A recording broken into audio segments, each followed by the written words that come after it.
Hello and welcome to the Jason Eldridge Photo Show. In this video, I'm going to take you through how I processed an image that I've entitled The Gathering Storm.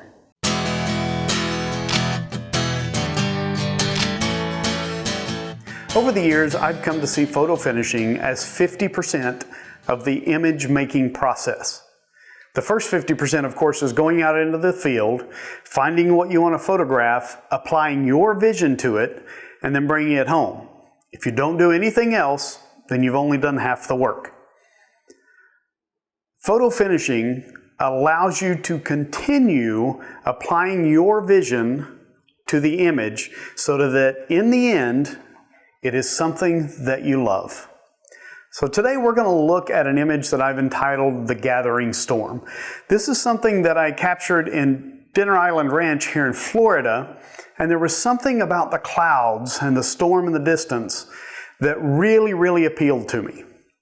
So I used a wide angle lens so I could bring as many of those clouds in as possible, and then I found the showcase of the image. When I got back and I looked at it in the computer, it was bland, it was flat, it was raw. I remember the moment, and I remember what it was about the moment that I loved. And so through that vision, I was able to apply my photo finishing process to bring it out. So in the end, I ended up with an image that I love. So let's take a look in Lightroom and see how I finished this image. And here we are in Lightroom Classic. This is the raw, unfinished photograph, and I'm going to take you through my process of finishing it. We're going to first look at the fact that it's not level. So we're going to go to the crop tool and we're going to level it. It's not out much, but it's enough to annoy me. So we're going to make it level. Now we're going to go to the basic panel and we're going to look at the exposure. And I'm going to pay attention to the grass in the front here. If you look up in the right-hand side at the histogram, I have plenty of leeway here, and I have all of the data that I need in the highlights to be able to pull them back. So as I'm raising the exposure, I'm not too worried about the sky or the clouds right now. So right now, I'm just worried about this foreground. We're going to go to the exposure. We're going to raise that exposure until we're happy, not too much, right there, maybe right there. And you can see it's still not clipping, but even if it was, I could bring that back pretty easy. Now, I like to warm up my images, so I'm going to go to my temperature, and we're just going to warm this one up just a little bit. I mean, maybe you like a big purple tint. That's totally up to you, but for me, I'm just going to warm this one just a hair. Now let's take a look at contrast. I am not going to use the contrast slider to add contrast. I'm going to use the whites and blacks. But before that, I'm going to raise the highlights, which might not seem intuitive right now, but it will here in a minute. So I'm going to raise the highlights a little bit. I'm going to lower the shadows a little bit. And now I'm going to go to my whites and blacks, and I'm going to hold the Alt key when I click the whites. It's going to give me a black screen. Then I'm going to move my cursor to the right, and then here in a second, we're going to see that creeping in. Whenever you see that creeping in, that means that you're losing that data. You're blowing out your highlights. So I'm going to find where they just come in, and then I'm going to back it off a little bit. So right there, and then back it off. Now the blacks, we're going to do the same thing. It turns it white, and now it's going to show the blacks. I actually like to add a little bit more black so that I can get that contrast I was talking about. So if you just look at what we've done in a few seconds here, here's where we started and here's where we are. And yeah, it looks like we've lost a lot of detail here in the middle, but we're going to fix that. And we're probably going to fix that right after I finish the presence area here. We're going to add some clarity. I don't want to add too much because a little bit goes a long way with clarity, but I tend to like things a little bit more contrasty. Some people like it soft, but that cloud here in the middle was a storm cloud and it's not soft. So we're going to add that clarity to maybe right there, 10, 11, something like that. Dehaze a very little goes a long way. So when you're using dehaze, be careful.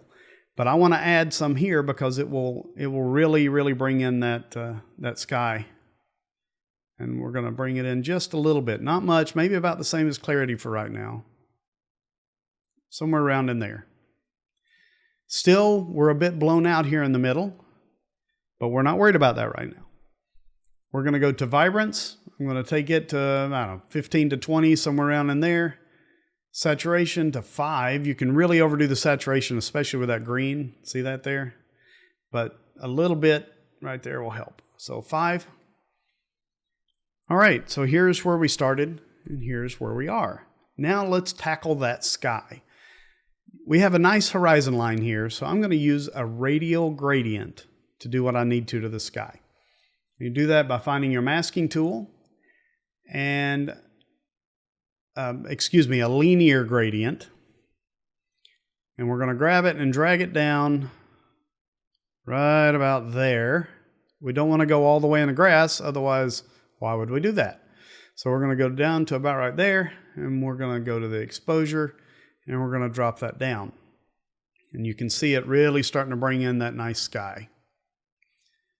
While we're here, while we have the sky, we're going to go back to our clarity slider. And we're going to up the clarity just a little bit. And now we're going to do a little bit more dehaze, and you can see what it's doing. I do it now in the linear gradient because it's not affecting the grass at all. So it's only affecting the sky. So I get a little bit more crispy sky.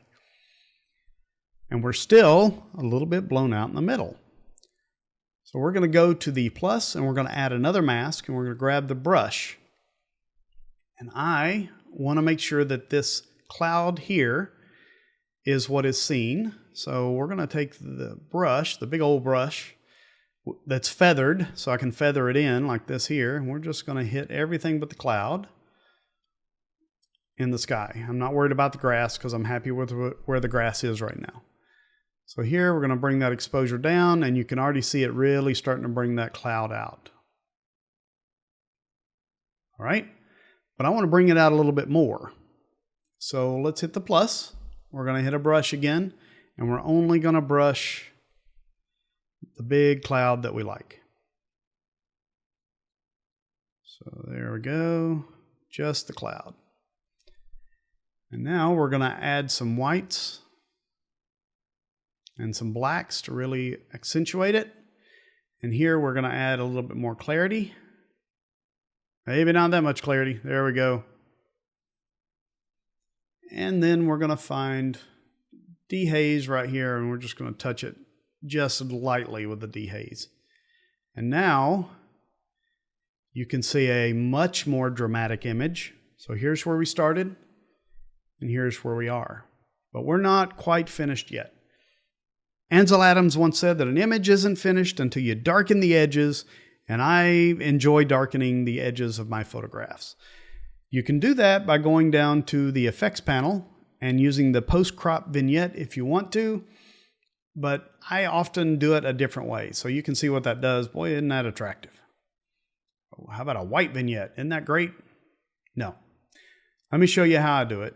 I go here, back to the masking. We're going to add a radial gradient. And we like this cloud, so this cloud is important to us in the radial. So we're going to just make a really big one, Make sure that it does cover that cloud. But this will pretty much darken the entire image if we do this. It makes no sense to do that. But if you go here to the invert, hit invert, now it's only doing the edges, but we have told it to make sure it stays away from this center. So now we go to our exposures, and we're going to darken that a little bit, and we're going to draw the eye to the middle. And there we have it. I like this quite a bit. So here's start, here's where it finished, and I got one more thing I want to do to this image.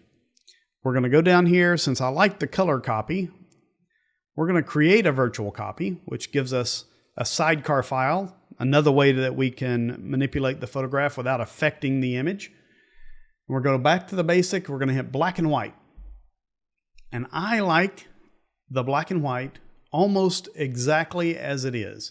So here we could work with the blacks a little bit for a little more contrast, maybe some clarity. bring out that cloud, a little bit more dehaze. And now we have a dramatic black and white image. And we have both.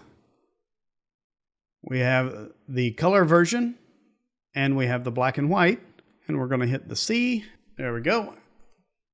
And which one do you like? Do you like the black and white or do you like the color? Let me know in the comments below, and also let me know if there was any part of this video that was helpful at all. I'd love to hear from you. If you have any questions, you can ask those down there as well. Make sure you like and subscribe to the channel. And as always, grab your camera, get off the couch, escape, explore, and create.